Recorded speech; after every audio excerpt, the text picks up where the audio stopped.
What's up, gaming gamers? It's XTR here, and we are doing a video. This is going to be a casual video where I just kind of talk to you guys, and I kind of want to hear your opinions in the comments. But it's mainly going to be about people quitting Valorant and what Riot itself can do to kind of prevent. I mean, obviously, people are going to quit no matter what, but what they can do as a company to kind of retain a bit of the player base. Content creators are leaving, names like Eggwick, Judgment, Westshit, to name a few, many of whom I'm friends with. With content creators leaving, there will always be somebody to fill their place. That's just the way the scene kind of works nowadays. If I end up leaving next week, which, you know, could happen, I could just decide to quit Valorant randomly. If that ever happens, there's obviously going to be someone to fill my space. I feel like my time's kind of passed anyways. I don't really make content that much for the most part in terms of Valorant. But I kind of wanted to talk about it and talk about the state of the game and how everyone else is kind of feeling, and just get some opinions in the comments because I'm curious as to where the rest of the community stands. Before we get started, we do have a sponsor, and the sponsor of today's video is SoSkill. SoSkill is basically just a website that you can log into that shows off very in-depth stats, much more so than Tracker Network, actually. I actually definitely prefer this platform to Tracker. It does different things, and a lot of new things that you can expect from this platform as well. This is, for the most part, free, but if you want the very in-depth features, which comes with like the heat maps and matches and everything, match breakdowns and heat maps, then you are going to want to get premium. But I think if you are trying to improve in Valorant, this is a very good option to kind of analyze your playstyle and the way you're playing and the main mistakes you can make. If you look at this, you have Defender heat map and Attacker heat map, and both of these are your kills and deaths on the areas. So on Defender, you can see I am primarily an A player, and then I will rotate in through these areas and I will get a lot of kills on the retake. For Attacker, this is kind of my general pathing that I will take with Phoenix, is I will wall like this, go to boat, get a killed boat, and then I will kill the player stairs or fight for CT. And this is generally where I get most of my kills. So it's very accurate. It's very cool to kind of look and see. And also you can see your deaths, specifically on Defender and Attacker, which is pretty awesome. You can see I get a lot of deaths pushing down into the main side areas, which kind of can signal to me that maybe I don't need to be doing that nearly as much as I am. So if we click the matches and we scroll down, if you had a really good game, you can see what exactly you were doing and when you were doing it. It's a very, very neat platform. This platform is super in-depth and will show you a lot of information that just isn't available to you on things like Tracker or just through the game in general. So I definitely recommend at least checking SoSkill out. And if you like the platform, you can try out Premium and get access to all of this extra information that can definitely help you iron out your play style in general. Aside from that, thank you SoSkill for sponsoring today's video. If you want to check out the platform, you can use the pinned comment or the link in the description below and use code XTR for 10% off a premium subscription. Let's get started with the video. So Valorant recently has been kind of like hemorrhaging content creators. A lot of content creators, a lot of players have been quitting the game. And this is an issue, I think, with just the game becoming stale for a lot of players. The game has been stale for me for the past couple of years. I only really play it for content. I don't really get too much enjoyment out of it. But I do notice that when I take a very extended break and I end up coming back to the game and getting those clips for content and playing ranked and whatnot, there is some enjoyment to be found and enjoyment to be had. But I feel like the content creators that play the game a lot more than me, it's very easy to get burnt out, especially when you only have a couple of things to do in the game. You either boot up ranked or you boot up in unrated or deathmatch. There's really not many options when you compare it to a game like Counter-Strike. And this comparison is made all the time. I've been making this comparison since the game was in beta. Counter-Strike has map creation tools. Counter-Strike will always be better in the regard of community content and just playing the game as a community in general, because they have these tools. And obviously now it's Riot, and I feel like Riot won't ever change their ways when it comes to something like map creation tools or even just community created game modes. Because if you look at a game like League, it's kind of just there, it's contained within itself. So do I think Valorant is dying with all these content creators leaving? Because that's something I've been seeing in the comments a lot, is like, oh, Valorant's a dying game. No, that's like one of the stupidest things I've ever heard in my life. I will not lie. Valorant is not going anywhere. It is a staple tac shooter at this point. It is in the top 2 of the tac shooters. It's Counter-Strike and Valorant are the top 2 tactical shooter games. Correct me if I'm wrong about that, but I'm pretty sure that is the case. That out of the tactical shooter genre, Valorant and Counter-Strike are the top 2, and I don't see that changing anytime soon. I will say Riot did an amazing job ripping off the way Counter-Strike is played in the round system and like the diffusal game mode, but that's kind of where the copying ends, other than like the similarities in the weapon categories, right? Valorant is completely its own game at this point, and anyone who tries to say that Valorant is just a worse Counter-Strike is brain dead.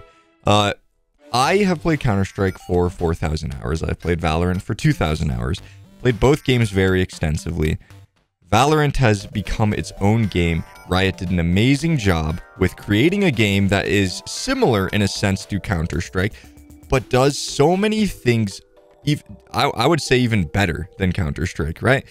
I think that the level of skill required to understand in depth every Valorant ability and understanding the positioning play in Valorant, as opposed to understanding utility pieces in Counter-Strike, I would say that understanding where and when to use your utility, how to coordinate it with your team, and especially with how things shift from act to act based on the new characters that are getting introduced constantly to the game, I would say that Valorant eventually is going to have a very, very high skill ceiling and skill floor.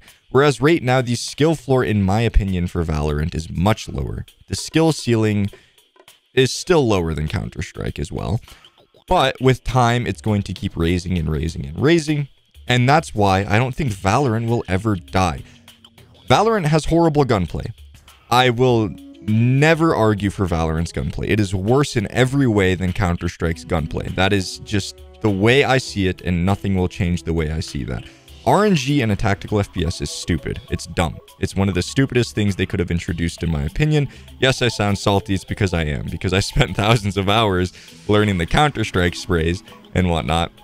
And then Valorant is like, okay, if you can point and click your mouse and you can kind of like hold it down a little bit while you're spraying, then you've mastered gunplay. If you're very good at just point and clicking and you're good at aim labs, then and like crosshair placement and whatnot, then you are just pretty much diamond, ascendant, immortal level already in Valorant.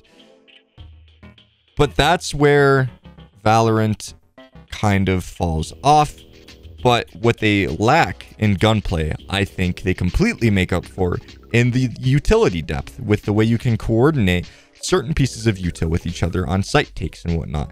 A site take in Valorant will always look extremely chaotic at the high level because of the nature of the abilities and the way they're used together to kind of overwhelm and force players off of site. And yes, the same thing is similar in Counter-Strike, but it's just a few pieces of util, some smokes, some flashes, and some mollies, whereas Valorant has all of these things you have to worry about and all of these things you have to keep track of, that I think in that sense Valorant can be a harder game at the high level. This is why I think Valorant won't die anytime soon, because with the landscape always shifting and changing and the pro players always getting better and better and better at a rapid rate in comparison to Counter-Strike. Counter-Strike players at the pro level do not improve nearly as quickly, and the teams do not shift nearly as quickly as the Valorant teams and professional players. And that's just by nature. It makes more sense that way, right? Because Valorant is a newer game. Things are always being introduced, so the skill ceiling is always raising. Whereas a game like Counter-Strike, yes, the skill ceiling will be raising constantly, just at a much slower rate, I think, because less things are being introduced and everything is more stable. So that's why I think Valorant is a pretty solid game. And when you look at it from a competitive aspect, I think it's really good in that sense. But when it comes to content creation and when it comes to the kind of more casual level of play, I can understand why people are quitting the game. Content creation is hard when there's just not tools to innovate with. Yes, you can innovate in Valorant, but it's much, much harder than other games that offer these tools. When you have these tools at your disposal, innovation becomes easier. Creating fun content that people want to watch becomes easier. That means you don't have to put in as much work for a video to perform. The issue that I think is one of the biggest issues with Valorant innovation is the tools aren't readily available. I have tried to make innovative content many times. There's many examples on my channel where I tried to go away from the Phoenix Flash only for it to not work. And I put like 20, 30 hours into it solely for the fact that there are no tools, right? I wouldn't have had to put 20, 30 hours into a video and then watch it get 5,000 views. As opposed to when I post like a highlight reel, sometimes they would get 100,000 views, 200,000 views when it's just me playing ranked and throwing some clips up with some background music. Whereas when I would try to innovate, I would try to make good content and it just wouldn't work out, but I sunk 20, 30, 40 hours into it. That's the issue that a lot of content creators are having with the game.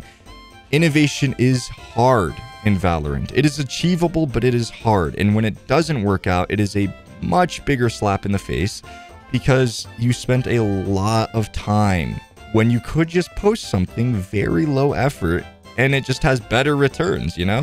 And people don't want to do that. A lot of content creators got into content creation in the first place because they enjoy being creative and they enjoy innovating and they enjoy making fun content that they can be proud of.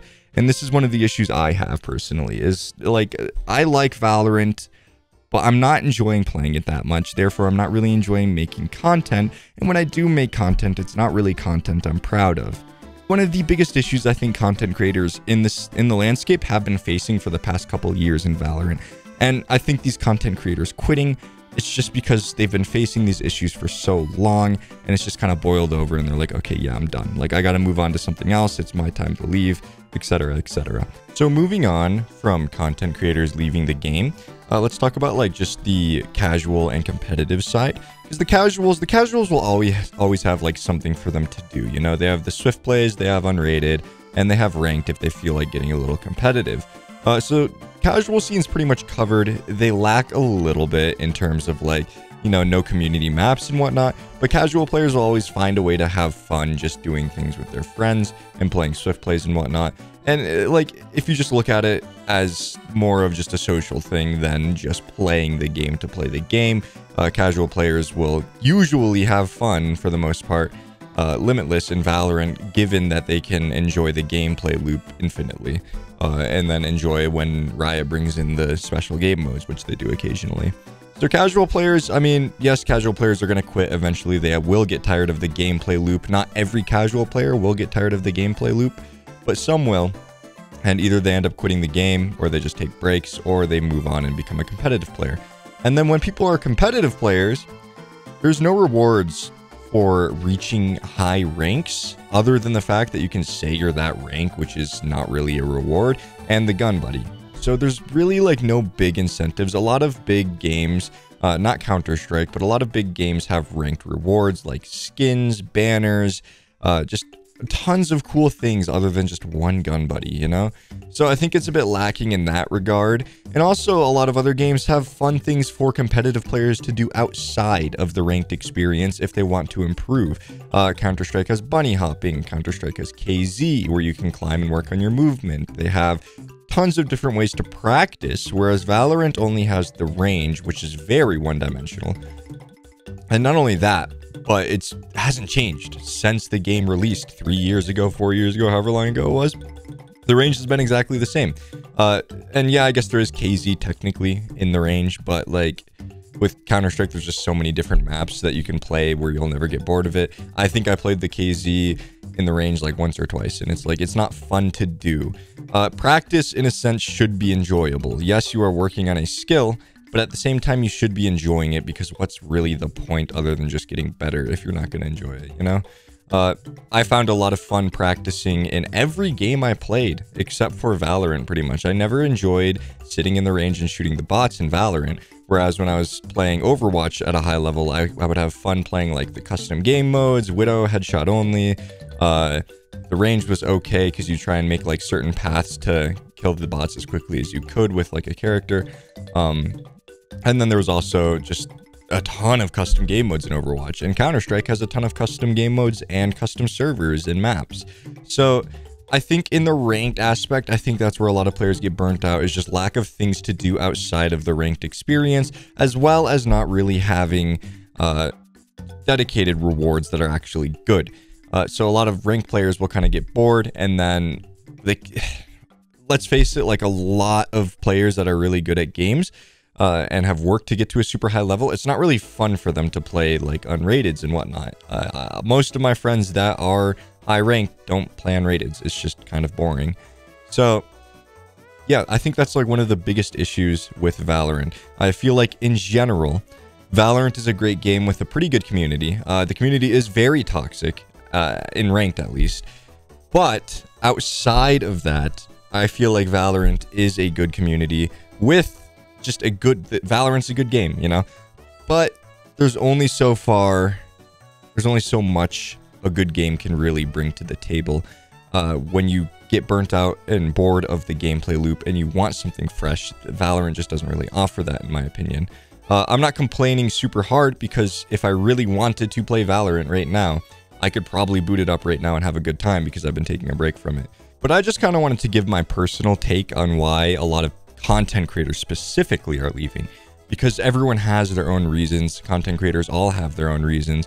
But I think one of the big reasons that ties the content creators together is the content is hard to innovate and make fun and enjoyable for not only themselves to create, but for the community to enjoy and digest. Like, honestly, the landscape of Valorant content has been pretty unchanging for the past couple of years, aside from pro match analysis kind of becoming a big thing recently, whereas that wasn't really a huge thing a couple years ago, which is actually good, because those are actually pretty enjoyable and interesting videos to watch, in my opinion. But aside from that, like, I just wanted to get your guys' opinion on the state of the community, the state of the game, what you guys are thinking, and how many people that actually watch me still play the game. And if so, what do you think Riot could do to make the game a bit more of an enjoyable experience and kind of get away from the repetitive cycle that Valorant is kind of cursed to have, being under Riot Games. But yeah, that's it. I don't want to like bring this video out like I'm complaining super hard. I don't think Val's a bad game. I think it's a great game. But I just, obviously everyone in the community for the most part, or not everyone, a lot of people in the community have been having issues. So I'm sorry if I reiterated a ton of my points. I'm kind of just saying what comes to my mind as I talk about this. There's no script. So yeah, I hope you guys enjoyed the video. Let me know what you think in the comments. Goodbye.